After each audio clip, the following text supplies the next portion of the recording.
rahmatan wa shifa fi sirri wal kila wa ala alihi wa sahbihi ma jamatil aqwa sama amma ba'du. Ayuhan sadatin al-aiza wal fudala, yang saya banggakan,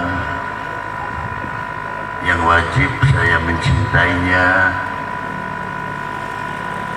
bapak-bapak dari sesepuh, bini sepuh, para alim ulama. Semoga para beliau diberi umur panjang, umur yang barokah. Begitu pula yang saya hormati bapak-bapak dari Forkominda, dari Kabupaten Tasikmalaya,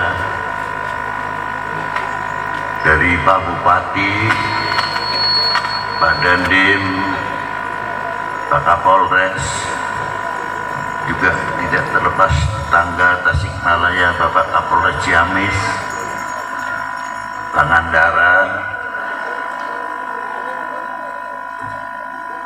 pimpinan DPRD, pimpinan FKUB, Majelis Ulama Indonesia, pimpinan daripada Nahdlatul Ulama, GP Ansor, Muslimat, Fatayat, PBNU, IPNU, dan beberapa para sesepuh, bini sepuh yang tidak bisa saya sebutkan satu persatu. Tidak berarti mengurangi hormat takdim kita kepada para beliau. Juga yang saya hormati bapak-bapak dari instansi pemerintahan, sipil, TNI, Polri, yang selalu kita banggakan. Sesepuh, bini sepuh dari warga Pamijahan, khususnya Duriah, Al-Maghfurlah, Al-Marhum, Al-Alimul Allamah, Al-Sayyidil Fadil, Abdullah Abdul Muhyi Al-Syahir Al-Muhyiddin, sahib Pamijahan. Semoga yang semua saya sebutkan tadi diberi kekuatan zahiran wa batinan dari tokoh ulama sampai para umara dalam memimpin umat, memimpin bangsa ini. Diberi segala kemudahan, dijauhkan dari segala cobaan. Panitia dalam rangka haul Sayyidi Syekh Abdullah Abdul Muhyi Muhyiddin Wijahan, kami mengucapkan terima kasih yang tiada terhingga dengan segala capeknya dan usahanya mengadakan haul perdana di dalam Pamijahan ini untuk lebih mengurai, lebih tahu sejauh mana kita mengenal para sesepuh, bini sepuh Nu'ayah di daerah Tasikmalaya ini.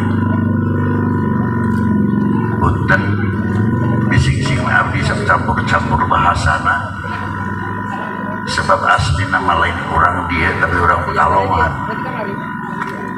Tapi belajar bahasa Sundanya kan masih diajarkan ya, jadi kurang halus gitu. Ma'asyiral muslimin rahimakumullah,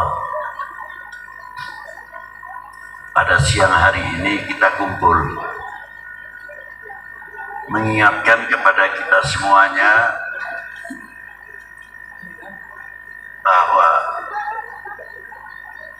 kita telah mendapatkan rahmat, karamah, wal barokah di Pamijahan ini dengan sebab hakikatnya panggilan Allah, tapi syariatnya ketukan hati yang dipanggil oleh Allah untuk mendatangi kekasihnya. Siapa beliau? Sidi Syekh Abdul Muhyiddin Pamijahan. Ma'asyiral muslimin rahimakumullah, bahwa di Indonesia ini, maaf kalau saya mungkin terlalu fanatik, saya bangga menjadi bangsa Indo. Kurang keras, Indo. Mengapa sih kalau mengucapkan Indonesia harus keras? Ya harus bangga dong. Indonesia semua mentah ya. Tapi kalau orang bangga mesti keras ngomongnya. Beb, ya punten dia pacaran sah Ali gitu rasanya. Aduh, padahal tengah jamin dunia akhirat nah. Tapi ngomong wani bisa tegas pacaran saat tapi aduh, sampai ulah diganggu. Sama ketika kita mengucapkan kita bangga menjadi bangsa hidup, biar orang lain tergetar kalau mau tampil Indonesia. Nah,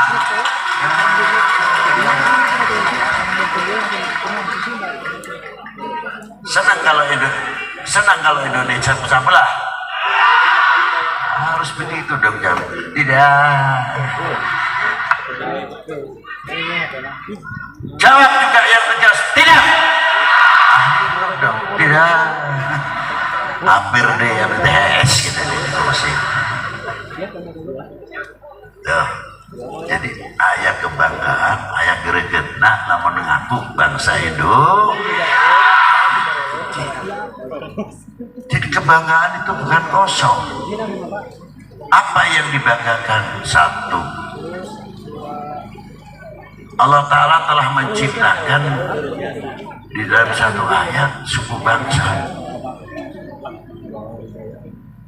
Dari suku bangsa tersebut, dari mulai Nabi Yuna Adam alaihissalam wa Sayyidatina Hawa alaihissalam, menurunkan beberapa generasi sampai sebatas Nabi Allah Nuh. Dari mulai Nabi Allah Syed, Nabi Allah Idris. Sebab apa? Mengurangnya keturunan Nabi Allah Adam karena banjir di waktu Nabi Allah Nuh. Maka disebut Abul Bashar kedua adalah Nabi Allah Nuh alaihissalam. Dari Nabi Allah Nuh melahirkan 4 suku bangsa. Makanya jangan kita membaca Al-Quran lita'arafu saja. Lita'arafunya ada dasarnya inna akramakum indallahi atqakum. Itu tidak bisa dijadikan dasar untuk pribadi, sebab di sini jamak. Jadi kalau ditanya man akramakum, siapa orang yang paling takwa? Jawab, orang yang paling takwa adalah yang diperintah oleh Allah Ta'ala. Apa kalimahnya? Qul in kuntum tuhibbunallah fattabi'uni, yang disuruh mengatakan fattabi'uni, ikutilah kami, ikutilah saya, dengan tegas tidak menggunakan kalimatul jamak tapi mufrad dengan menggunakan fattabi'uni. Siapa yang mendapatkan mandat kalau ingin dicintai oleh Allah? Baginda Nabi sallallahu alaihi wasallam, inna akramakum indallahi atqakum. Siapa? Sayyiduna wa maulana Muhammadin. Paham? Jadi kalau mau ingin akram, ingin atau ya ikut yang diperintah oleh Allah Ta'ala, mengucapkan fattabi'uni, jejak beliau baginda Nabi Sayyidina Maulana Muhammadin sallallahu alaihi wasallam. Nah, dari Nabi Allah melahirkan 4 suku. Yang pertama Arya. Orang Arya ini orang yang besar, memberani. Di antaranya menurunkan mana? Jerman, Argentina, Austria, India, bagian Pakistan, lalu Persia. Itu keturunan Arya. Yang kedua, turunan Babilonia,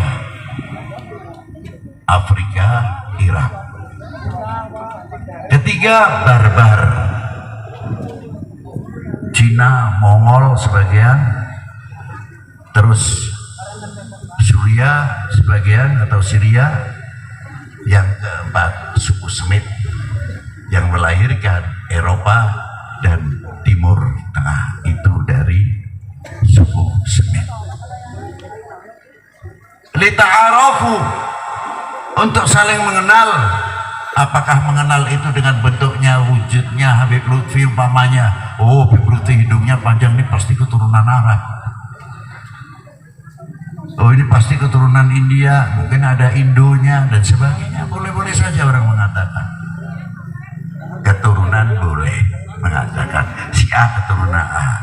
Tapi bila mana kita dilahirkan di Indonesia, kakek saya sudah di Indonesia, bapak saya di Indonesia, keturunan, sekali lagi saya ucapkan, bapak keturunan Arab, oke. Tapi bangsa bapak apa? Saya adalah orang Jawa dan saya adalah orang Indonesia. Harus begitu. Kalau keturunan oke sajalah, namanya keturunan kok. Tapi sayangnya di sini masih ada keturunan istimewa. Dari dulu nggak lepas-lepas, padahal beranak di sini, bertelur di sini, mesti disebut saja ayam Bangkok. Iya, ayam keturunan, bukan ayam Bangkok. Kalau ayam Bangkok harus kasih warga negara itu. Masyaallah muslimin rahimakumullah, sejauh mana kita mengenal kepada suku bangsa yang ada ini? Apa hak-hak yang ada di dalam suku bangsa? Bisa tidak kita saling menghargai? Karena tidak semua bangsa itu sempurna, pasti ada kekurangan. Kepulauan-kepulauan yang diciptakan oleh Allah Ta'ala tidak semuanya sempurna, pasti mempunyai kekurangan apa? Sebab selain Allah Ta'ala hawadir, makhluk buktinya berubah-ubah. Loh, kalau kata sahabat saya yang Muhammad Ibnu Dabbas mengatakan jam 9 kemarin dengan jam 9 sekarang berbeda. Ya iya, karena dua-duanya itu makhluk. Jam 9 yang kemarin dia makhluk, jam 9 sekarang adalah makhluk. Itulah ciri khas sifatnya makhluk, mempunyai sifat kekurangan. Itu diantaranya. Masya Allah tuh dikupas oleh Dabbas masalah tauhid itu luar biasa. Ma'asyiral muslimina rahimakumullah. Dari keturunan masing-masing mempunyai hak, mempunyai kedudukan hingga menjadi negara. Kita saling mengenal atau tidak? Kita mengenal Malaysia, kita mengenal Thailand, kita mengenal Sri Lanka sampai Indochina dan sebagainya. Hak-haknya mereka itu apa yang wajib kita hormati? Sebaliknya, kita saling menghormati dan mereka menghormati milik kita. Kalau dunia ini saling mengenal, tidak ada perang di dunia ini, aman isinya dunia. Karena apa? Saling mengingatkan, saling mengisi di antara kekurangan kedua belah pihak. Itulah. Jadi memahami Al-Quran ini luas sekali.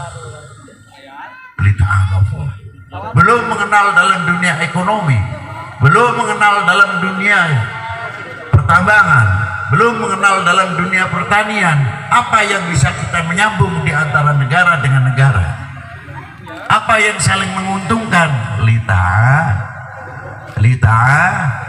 Lita'arafu. Jadi luas sekali maknanya. Tapi lita'arafu dibekali inna akramakum indallahi, tiru sebagaimana baginda Nabi Shallallahu Alaihi Wasallam di antara menghormati kepada para sahabatnya, yang sahabatnya itu tidak mulus orang Arab semuanya. Bilal sendiri dari Afrika dan lainnya, Salman Al-Farisi dari Persia, diangkat semuanya. Salman minna. Begitulah Rasulullah menghormati, mengangkat. Kita lebih lanjut ke Indonesia. Bisa sejauh mana kita bangsa Indonesia mengenal Indonesia. Kalau kita lebih jauh mengenal Indonesia, pasti akan memelihara Indonesia, akan memperkuat Indonesia. Semakin kokoh ketahanan nasional, pertahanan nasional. Karena apa? Kita cinta Indonesia. Itu yang pertama. Semakin kuat. Itulah. Lalu kita mengenal bagaimana cara memajukan ekonominya. Pasti. Kalau ekonomi Indonesia ingin maju, ayo kita berubah sedikit. Kok ke sana, iya, ini modal ekonomi. Kalau punya jambu, jangan jambu Bangkok, jambu Indo. Katesnya jangan kali ke California, jauh amat Bu. California Amerika. Negara kita itu subur, makmur insya Allah. Kita harus bangga milik apa yang keluar dari bumi pertiwi ini, harusnya bangga. Jambu Indonesia, kates Indonesia. Adapun keturunan California, wallahu a'lam, kami tidak tahu itu. Masa bodoh. Tapi kita harus merasa memiliki dahulu, dan lain-lainnya nanti maju. Nah, para aulia yang datang sebagian besar keturunan baginda Nabi Sallallahu Taala Alaihi Wasallam. Jadi Indonesia itu kaya bukan hanya kesuburan, kemakmuran dari apa yang keluar dari bumi pertiwi saja, sampai aulianya diantaranya paling terbanyak di dunia aulia di Indonesia. Bangga harusnya dong. Makanya kalau mau berbuat yang neko-neko, malu. Jangan memalukan kepada beliau yang mati-matian beliau sampai di gua, berusaha dan sebagainya. Malah kita malah pecah belah, mudah kena hoax saja. Aduh, hak hoax akhirnya mutah akhirnya. Nah itulah. Ma'asyiral muslimin rahimakumullah. Jadi Islam masuk ke Indonesia sudah mulai abad pertama, yang dimakamkan di Bahrus, di Sumatera. Lalu generasi yang lain melalui jalur India. Mengapa para ulama, para aulia, para habaib yang masuk di jalur India? Ada sebab. Apa sebabnya? Bahwa di zaman Rasulullah SAW, Rasulullah dihijrahkan kok tidak di daerah Semenanjung Arabia yang konon setapak culture-nya atau budayanya sudah maju. Mengapa? Atau ke negeri Sabah atau lainnya, Syam, kok tidak dihijrahkan ke sana? Ada apa hijrah pertama ke daerah timur jauh? Dan jalan itu dikenal Jalan Sutra. 3000 tahun yang lalu sebelum Masehi. Ada yang meriwayatkan 500 tahun sebelum Masehi. Jalan itu sampai sekarang disebut Jalan Sutra. Apa sebabnya? Barter dari Timur Tengah India, melalui India terus ke Timur Tengah, ada yang melalui Persia, masuk ke dunia Arab, membawa kain-kain ya, ada yang disebut dari sutra, maka jalan itu disebut Jalan Sutra.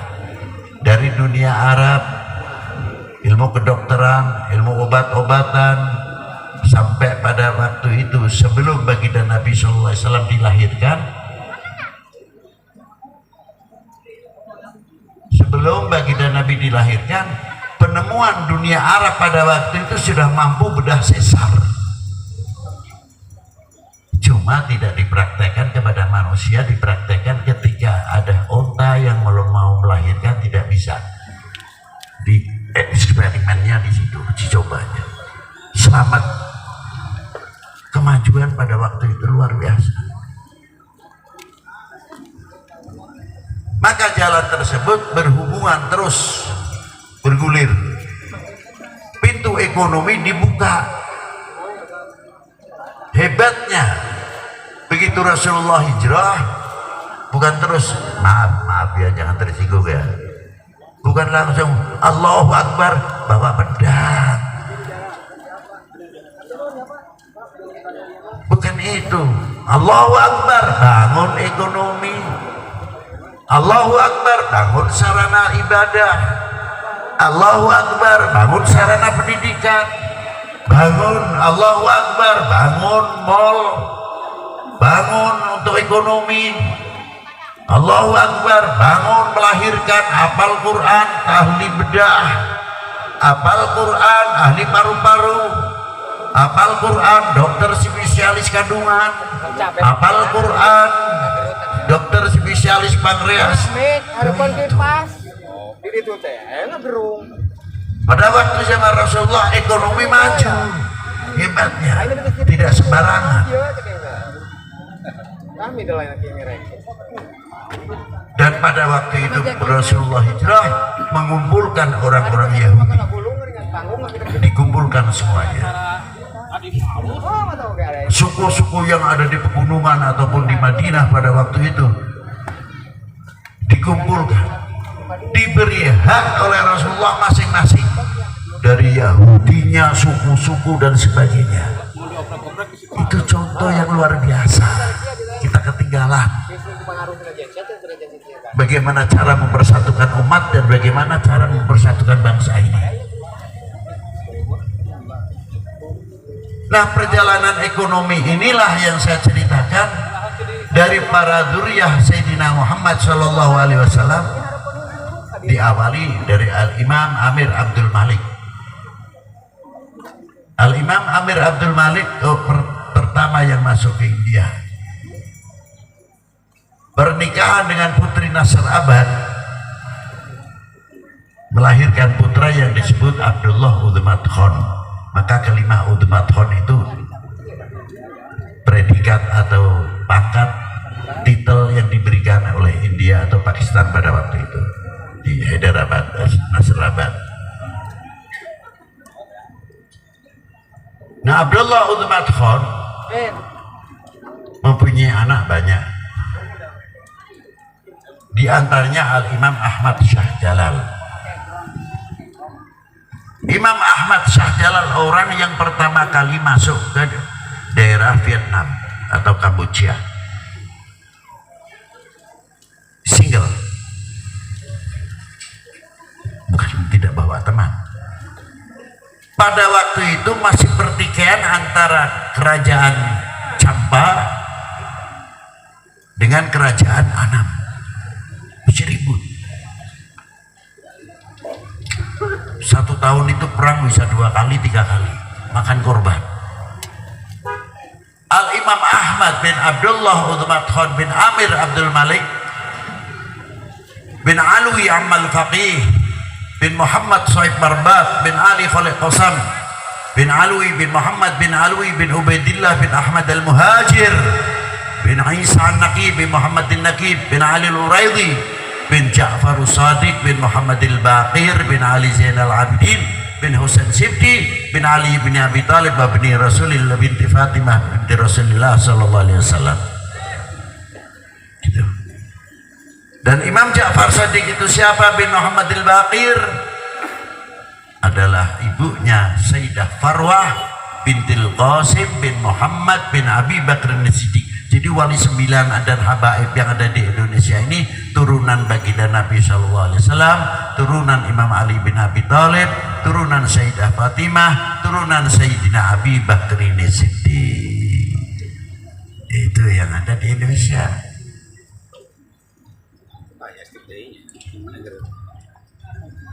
Dari Al-Imam Ahmad Shah Jalal tersebut yang mendamaikan antar Champa dan Annam,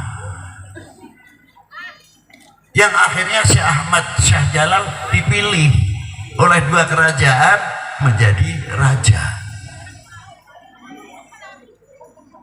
Menolak beliau, tapi dipaksa karena kecintaannya, akhirnya bisa menyatukan Annam dan Champa, melahirkan beberapa putra. Di antaranya siapa?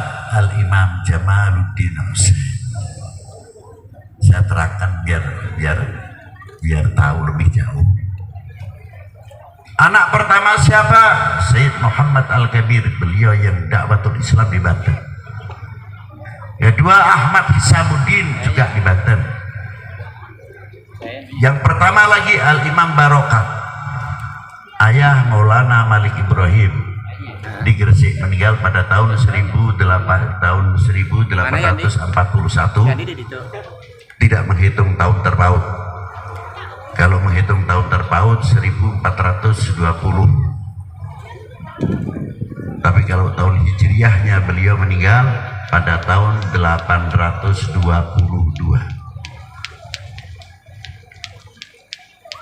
Kakak adik daripada Sayyidina Imam Barokat namanya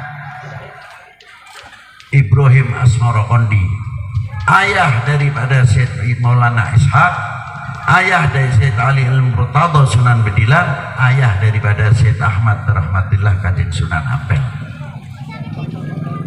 Dari Muhammad Ma'inul Yakin putra Maulana Ishaq, berarti Sunan Ampel juga mengambil menantu Muhammad Ainul Yakin Sunan Giri, dijadikan menantu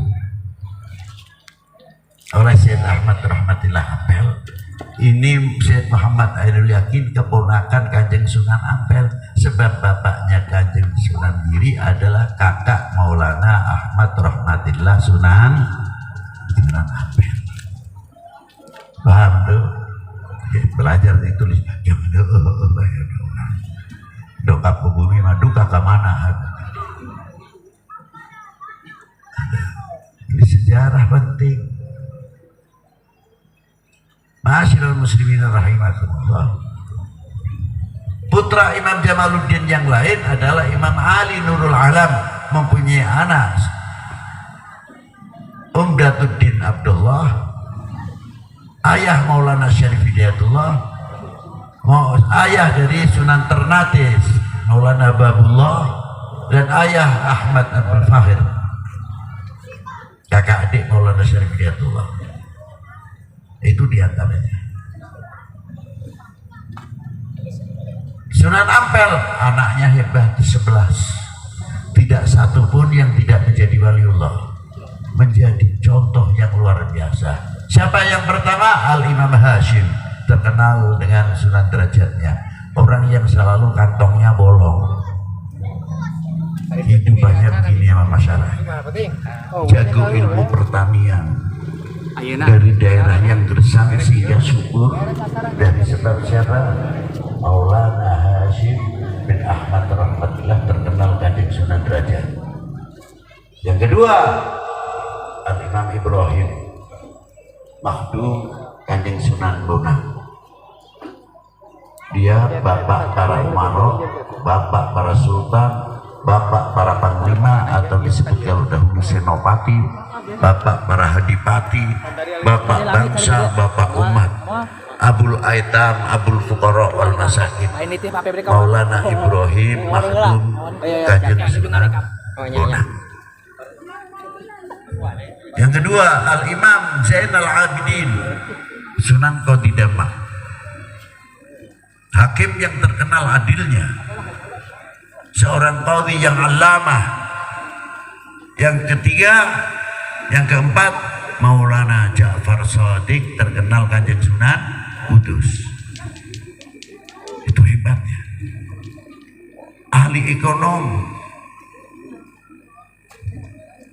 Yang kelima, As-Sayyid Abdul Jalil Kanjeng Sunan Jeporo. Yang keenam lelaki, Syed Ahmad Hisamuddin Kanjeng Sunan Lamongan. Yang putri Dewi Asyitoh binti Imam Ahmad Rahmatillah, istri Al-Imam Abdul Fattah Kanjeng Sunan Demak. Ibu dari Adipati Yunus, ibu daripada Sekar Sidolepen, ibu dari Al-Imam Sayyid Ali Muhammad Ali Liuddin, terkenal di Kanjeng Sunan Trenggono. Itulah ibu beliau.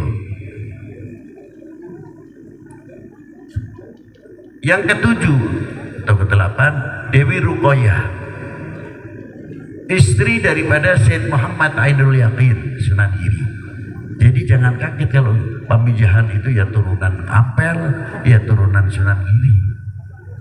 Karena kakek perempuan daripada Syed Abdul Muhyi, Siti Syekh Abdul Muhyi, ibunya kakek dari abahnya juga turun dari Sunan Ampel.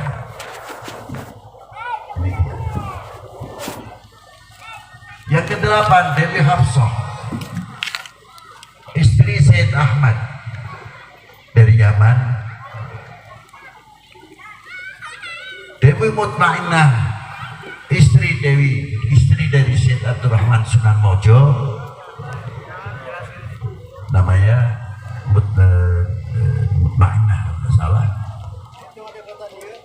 Itulah di antara putra putri Sunan Ampel, satu pun tidak ada yang mentah. Jadi semuanya keturunannya juga luar biasa. Itu yang ada di Indonesia, Padre. Belum yang lain, belum saya ceritakan. Itu baru saja. Di antaranya keturunan beliau adalah Sayyidi Syekh Abdul Muhyi, di mana beliau dilahirkan di Yogyakarta. Jadi beliau itu luas, bahasa Jawanya sangat luas karena tempat kelahirannya. Sekitar umur 19 tahun mulai beliau melangkah belajar sampai ke Ampel, di mana tapak tilas eyang-eyangnya yang ada di Ampel dan di Giri. Mendapat beberapa ilmu yang luar biasa. Yang terakhir beliau belajar kepada akabiril ulama wa akabiril aulia, Sayyidi Syekh Abdul Rauf Singkil.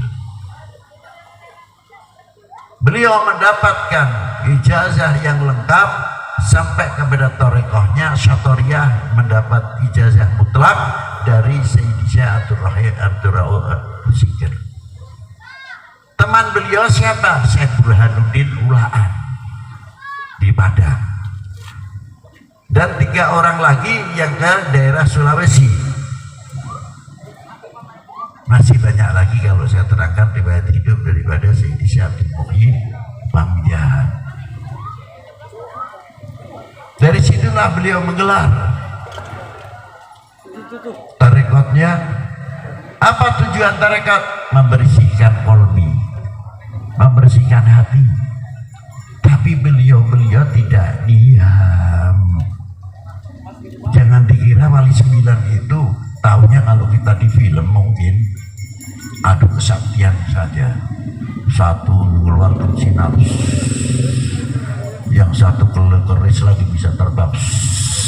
Sampai kapan? Aduh, dianggapnya para Wali 9 masuk ke Indonesia dan beberapa aulia-aulia yang ada di Indonesia orang-orang kejadukan. Bukan. Senjata paling ampuh di dalam dakwatul Islam akhlakul karimah. Tidak ada yang melawan dengan akhlak. Itulah. Dikira kalau kejadukan membok menang. Yang kalah itu paling tidak trik-trik sedikit hati itu. Awas mana kesempatan. Tapi kalau dengan akhlak tidak. Coba.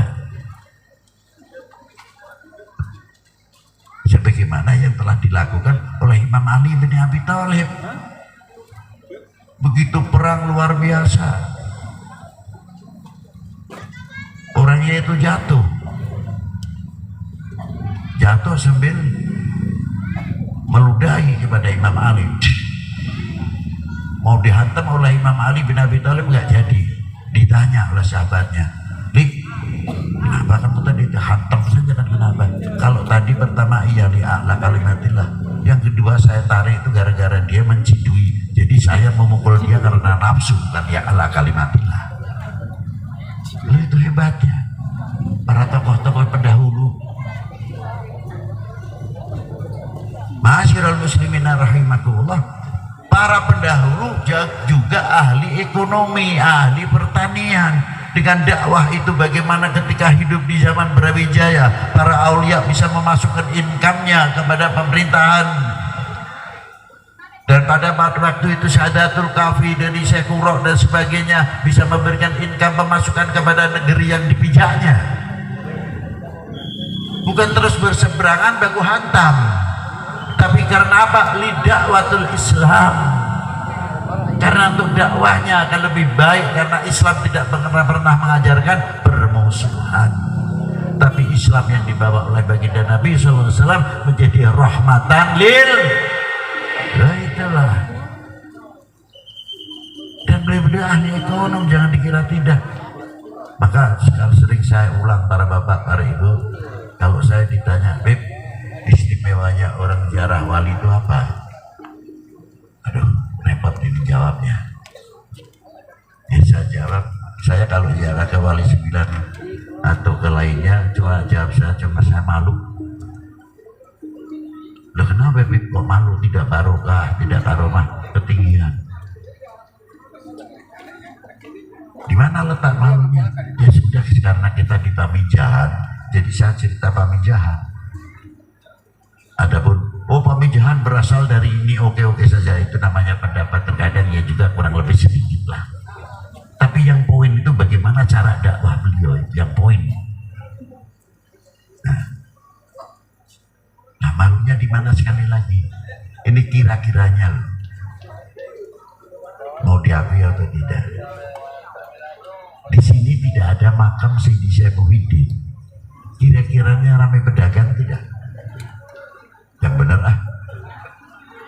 ramai tidak? Sepi ya. Coba di gunung lagi seperti di Murio. Jadi saya pikir Sayyidi Syekh Muhyiddin begitu hebatnya, di pegunungan saja dikejar sama orang, bisa mampu membuat ekonomi kerakyatan. Toko berjajar-jajar untuk menghormat siapa? Tamunya Sayyidi Syekh Muhyiddin Pamijahan. Betul tak kira-kira?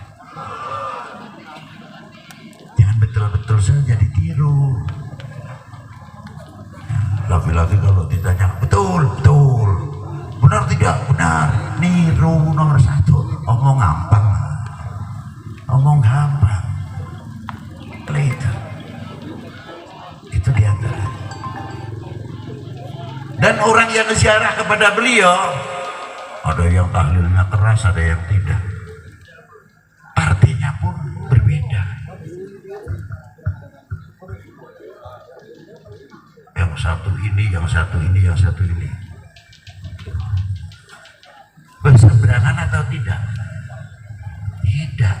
Mau partainya apa, mau apa, kalau sedang berziarah, kumpul, ngarokok bareng, di luar, ngopi, teh, dan sebagainya. Ngomong nah ekonomi, kumaha pasaran sepi, hampir ramai, kumaha ya teh. Coba. Namun sepi pasaran, Fatihah ke Sayyidi Syekh Muhyiddin, Fatihah ke Kanjeng Nabi dahulu, baru ke Syekh Muhyiddin, lalu baca surat Quraisy 21, insya Allah barokah. Coba ya, ba'dal maghrib syaratnya. Itu diantaranya. Udah. Tidak pernah orang ziarah kepada beliau. Lu kemarin ngobrol siapa? Ya. Itu hebatnya. Masih bisa mempersatukan umat. Masih bisa mempersatukan kita. Jadi orang sudah mati hampir 300 tahun kurang lebih, masih bisa mempersatukan umat, masih bisa mempersatukan bangsa. Betul? Lakoni aja lulah ngomong betul-betul baik, amalkan. Jadi contoh enak. Apalagi kalau kita ke ziarah Maulana Syarif Hidayatullah. Separuh muslim, separuh non muslim. Kok bisa? Subhanallah. Ternyata sejarah ini terulang. Beliau meniru kakeknya siapa? Di zaman Brawijaya mengangkat Menteri Ekonomi dan Menteri Irigasi Malik Ibrahim. Menteri Keuangannya Maulana Ibrahim Asmarokondi, ayah Kajeng Maulana Ishak, ayah Maulana Sunan Ampel. Yang ngangkat beda agama, yang diangkat beda agama. Kok bisa itu, kok bisa? Itu hebatnya. Sudah memberi contoh. Dan di Syarif Hidayatullah sama, separuh muslim, separuh non muslim. Kok bisa orang sudah mati mempersatukan umat, mempersatukan bangsa? Dari lilinnya yang tinggi, besar, ada menyanya sekepel atau kurang dan sebagainya sesuai kepercayaan dan agamanya masing-masing, dan tidak ribut. Itu kok terlalu besar tuh menyanya, kita pusing nih. Kecilin dong dikit, nggak ada yang ribut. Di tempat kita muslim ada tahlilnya yang cukup berat. La illallah. Yang satu illallah, la ilaha illallah, la ilaha illallah. Yang di tukang illallah, la illallah, la ilaha. Hente ayah lupa saya. Iya. Bahkan pada waktu saya ziarah, ada orang dengan rombongan satu besar tinggi dari Lintuna, speakernya dikempit di dia. Untuk ketinggal saya ageng nah. Aduh, saya sebelah minggir dulu lah, ini bahaya, pasti suara orang ini keras, orang tinggi besar. Saya anggapan begitu. Nggak tahu kebalik-balik. Inilah hadarat Nabi Mustafa Sinaman.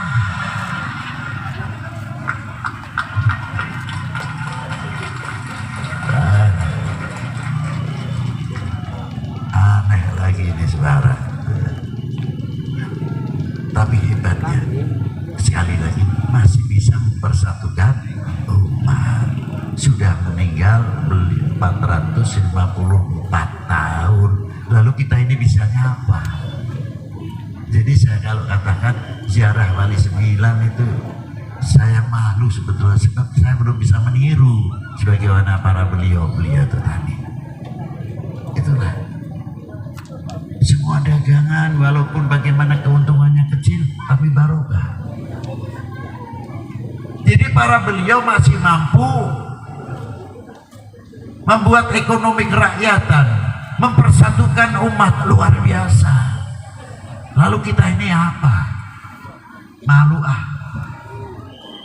Coba dari Maulana Hasanuddin Banten sekarang, ya Allah, kayak gitu sampai ke Syekh Uro, Habib Musa bin Abi Bakar Al-Idris luar Batang, Gunung Jati,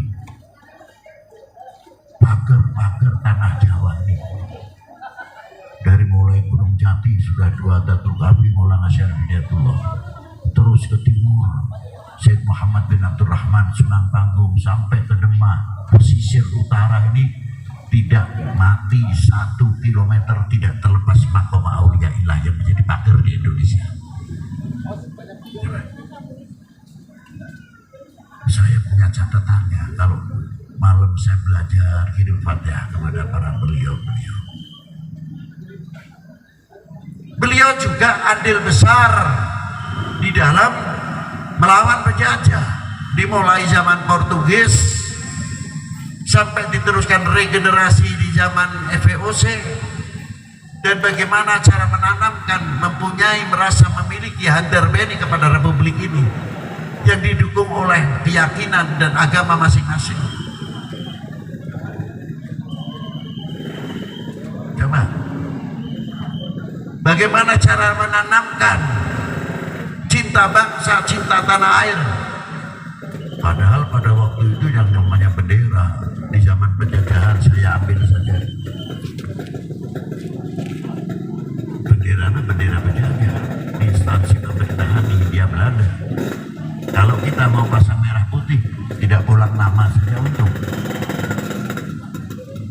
Tapi ulama-ulama kita hebat. Hebatnya di mana? Bagaimana membentuk bangsa ini tidak kehilangan pamornya. Hebat. Apa di antaranya? Tapi jangan, sekali lagi saya jangan melihat negatifnya, lihat positifnya. Apa? Membentuk sedekah bumi, sedekah laut. Ada di sini sedekah bumi, sedekah dengan cara masing-masing. Sebetulnya intinya untuk bangsa ini tambah mencintai tanah air. Sebetulnya itu menghormati pemberian Allah berupa tanah air. Dan ini filosofi tidak percuma. Mengapa menggunakan konteks kalimat tanah air? Kita ambil satu saja. Laut itu tempatnya ikan besar-besar. Memang benar. Tapi hebatnya tidak mempunyai intervensi. Ikan yang ada di dalam laut harus menuruti air laut. Kalau kamu ikut di sini harus asin. Tidak. Kalau beli ikan laut mau dimasak ya tambah garamnya. Sebetulnya kalau cara akal hidup di daerah asin mestinya asin. Ini kalau tidak, luar biasa. Yang kedua, banjir sebesar apapun ada sungai-sungai yang ada di Indonesia. Per detik mungkin sekian miliar kubik. Kalau musim kemarau sekian juta kubik. Ketika masuk ke lautan, laut bisa mengerti harga dirinya, jati dirinya luar biasa. Apa di antaranya? Setiap limbah yang masuk oks tidak sampai rusak ke tengah, pinggir. Kamu mau bikin rusak Indonesia nya, istilahnya kalau kita ngomong, kita tahu contoh ke laut, pinggir semuanya. Itu luar biasa. Airnya tidak pernah terkontaminasi dengan limbah-limbah yang masuk ke laut. Ikannya pun terlindung. Ikan yang di laut diberi oleh Allah Ta'ala apa? Yang pertama sisik. Itu anti ultraviolet. Maka dilindungi oleh Allah Ta'ala kasih. Tapi yang tidak ada sisiknya dikasih lendir. Itu diantaranya. Tapi hebatnya, air tawar yang masuk ke lautan, pada laut itu asin, berapa juta, berapa miliar kubik yang masuk ke laut, airnya tawar. Tidak mampu merubah asinnya air laut. Karena apa? Air laut mempunyai harga diri. Maka sering dipakai contoh tanah air. Alangkah hebatnya kalau bangsa Indonesia kita ini mempunyai kehormatan bangsa, harga diri bangsa, jati diri bangsa, tidak kalah dengan laut. Laut bisa mempunyai harga diri. Lautlah air yang tawar, mau masuk pun bisa tidak terkontaminasi dengan masalahnya tawarnya air sungai. Berarti mempunyai pendirian. Nah, itulah sepele kelihatannya. Maka sering kita menyebut tanah air. Ada lagi penanaman caranya hebat untuk cinta bangsa dan cinta tanah air ini. Panginten namun di dia namun ada berlumi. Masih ayah kene di mengulona pakai timu, pakai janur, pakai kelapa, ayah tante. Masih hebat. Itu bukan budaya saja, tapi mempunyai kandungan filosofi yang tinggi. Kasih janur, timu, are, kelapa, jauh, mohon, luar biasa. Tapi memasaknya merah putihnya nanti, tidak sekarang. Pakai apa? Selamatan. Ayah baca manakib, ayah baca berjanji, ada yang membaca selawat, ada yang membaca pat dan lain sebagainya. Supaya apa? Belanda tidak tahu. Ini dianggap, ini culture. Baru dipasang. Nanti rengden jang kusukna dipasang kalau sudah setengah bulan atau 10 hari baru dipasang. Jadi orang tahu semuanya, di tengah-tengahnya ada merah putih. Filosofinya di mana? Yang namanya janur kalau musim kemarau umpamanya panas begini, layu tidak janurnya? Layu. Tebu atau tiwu, layu tidak? Layu, berubah. Parenya berubah, yang kuning jadi coklat. Kelapanya sama, cauknya sama. Merah putihnya berubah tidak? Itulah bangsa Indonesia harus mempunyai pendirian. Kena hoax untuk kita perpecahan untuk bangsa sendiri, kita mau terpengaruh.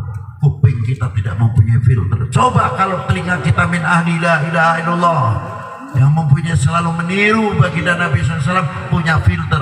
Ini berita mau memecah belah umat, ini mau memecah belah bangsa, ini mau memecah belah keluarga, ini mau memecah belah dulur, karena telinganya punya filter. Coba jangan sampai kita kena hoax yang ujung-ujungnya untuk memecah belah Indonesia. Nah, para ulama dahulu menjaga, jangan dikira. Maka kita hormat kita kepada merah putih bukan menyembah, jangan salah paham. Bedakan antara nyembah cara menghormati. Setiap orang mau mencium hajar aswad, makalan di lu jangkung pasti ini nyium hajar aswad sampai mencium. Gimana? Apakah kita itu karena mencium hajar aswad itu kita menyembah? Tidak, karena kita mengikuti hajar aswad menjadi mulia karena dicium oleh baginda Nabi Shallallahu Alaihi Wasallam. Bukan baginda Nabi mulia karena hajar aswad. Begitu pula baginda Nabi Shallallahu Alaihi Wasallam mulia karena dicuci oleh air zam-zam. Air zam-zam mulia karena untuk baginda Nabi Shallallahu Alaihi Wasallam. Jangan dibalik-balik. Dari itu ma'asyiral muslimin rahimakumullah, perjuangan ini di dalam segi dakwah dan sebagainya, sehingga para tokoh-tokoh kita mampu membuat perguruan tinggi, pesantren dan lain sebagainya dan sebagainya. Itu semuanya jasanya siapa? Jasa-jasa para beliau, terutama yang hari ini kita haus. Tidak bisa kita pungkiri. Apa yang kita lihat di antara perjuangan para beliau? Mana mungkin kita bisa melihat kalau tidak ada khawf. Ini perlunya khawf supaya kita menjadi umat, menjadi bangsa tidak melupakan sejarah. Umpamanya kita mengholi ulama siapa, Kanjeng Sunan siapa. Untuk apa? Untuk menambah keukhuwahan kita. Semakin akrab, semakin akrab. Dengan kerukunan itu, subhanallah, bala akan jauh. Tapi kalau kita yang sangat khawatir, kalau sudah muncul ribut, pecah belah, terus takut lama-lama nanti Allah Ta'ala mengirimkan bala lagi. Ya silakan aja, kalau cepat bala ini datang lagi ya silakan. Ruwet terus. Ma'asyiral muslimin, dari itu perjuangan para beliau tidak percuma, sehingga tegaknya kembali Sangsaka Merah Putih. Masjid, berapa masjid di Indonesia hasil karya beliau. Pesantren, berapa ribu pesantren, jasa siapa? Jasa para beliau. Sehingga tegaknya kembali Sangsaka Merah Putih. Usaha perjuangan siapa? Tidak terlepas sesepuh bangsa Indonesia. Kita pernah kontribusi apa? Kita punya kontribusi apa, Pak? Bendera saja terkadang dipasang miring di jalan. Ini benderanya. Berhenti sejenak.